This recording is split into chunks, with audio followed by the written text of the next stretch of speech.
ఆడబిడ్డలకు తొలి ప్రాధాన్యత ఇస్తూ ఆర్టీసీలో ఉచిత ప్రయాణ సౌకర్యాన్ని కల్పించాం. ఈ పథకం ద్వారా జూలై ఆఖరు నాటికి మహిళలకు 2,351 కోట్ల రూపాయలు ఆదా చేయగలిగామని సగర్వంగా చెప్పగలను. రాష్ట్రంలో వైద్యం అందక ఏ ఒక్క ప్రాణాలు పోకూడదన్నది మా ప్రభుత్వ ఆశయం. ఈ రాష్ట్రంలో నిరుపేదల సైతం కార్పొరేట్ ఆసుపత్రికి వెళ్ళి ఖరీదైన వైద్యాన్ని పొందాలన్న లక్ష్యంతో ప్రభుత్వం అధికారంలోకి రాగానే ఆరోగ్యశ్రీకి పూర్వ వైభవాన్ని తెచ్చే ప్రయత్నం మేము చేశాము. గతంలో కాంగ్రెస్ ప్రభుత్వమే ఈ పథకాన్ని ప్రవేశపెట్టింది. దీనిని మరింత పటిష్టంగా అమలు పరిచేందుకు ఆరోగ్యశ్రీ కింద ఉచితంగా అందించే వైద్య చికిత్సల పరిమితిని 5 లక్షల నుండి 10 లక్షల రూపాయలకు పెంచాం.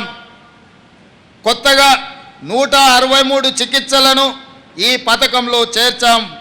మొత్తం 1835 చికిత్సలకు 10 లక్షల రూపాయల వరకు ఉచిత వైద్యం అందుతుంది. ఆరోగ్యశ్రీ ప్యాకేజీల ధరలను 20% పెంచాం. అవయవ మార్పిడి సహా ఆధునిక చికిత్సలను అందుబాటులోకి తీసుకువచ్చాం. రేషన్ కార్డుతో సంబంధం లేకుండా ఆరోగ్యశ్రీ పథకం అమలు చేయాలని మా ప్రభుత్వం నిర్ణయించింది. ప్రభుత్వ ఆసుపత్రులను ఆధునీకరించి విస్తృత వైద్య సేవలు అందించేందుకు ప్రభుత్వం కృత నిశ్చయంతో ఉంది. రాష్ట్రంలో ప్రతి ఒక్కరికి ప్రత్యేక గుర్తింపు సంఖ్య గల డిజిటల్ హెల్త్ ప్రొఫైల్ కార్డు జారీ చేసే విధానాన్ని త్వరలో ప్రారంభిస్తాం. పౌరుల ఆరోగ్య సంబంధిత సమాచారం ఒకే చోట అందుబాటులో ఉండి సులభంగా రోగ నిర్ధారణ సత్వర చికిత్సకు వీలు కల్పించేందుకు ఈ ఆలోచన చేస్తున్నాం.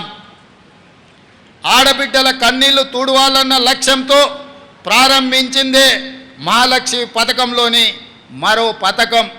500 రూపాయలకే వంట గ్యాస్ ఇవ్వాలన్న ఆలోచన.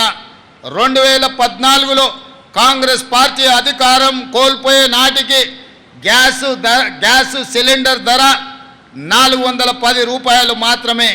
10 ఏళ్లలో దానిని 1200 రూపాయలకు పెంచిన పాలన మీరు చూశారు. అందుకే తిరిగి సిలిండర్ ధరను 500 రూపాయలకే ఇవ్వాలన్న సంకల్పంతో ఈ కార్యక్రమాన్ని ఈ ఏడాది ఫిబ్రవరి 27న ప్రారంభించాం. 40 లక్షల మంది లబ్ధిదారులతో మొదలైన ఈ పథకం ప్రస్తుతం 43 లక్షల మందికి లబ్ధి చేకూర్చుతుంది. సబ్సిడీ కింద లబ్ధిదారులు ఉపయోగించిన 61,77,933 సిలిండర్లకు గాను 204 కోట్ల రూపాయలను ప్రభుత్వం చెల్లించింది.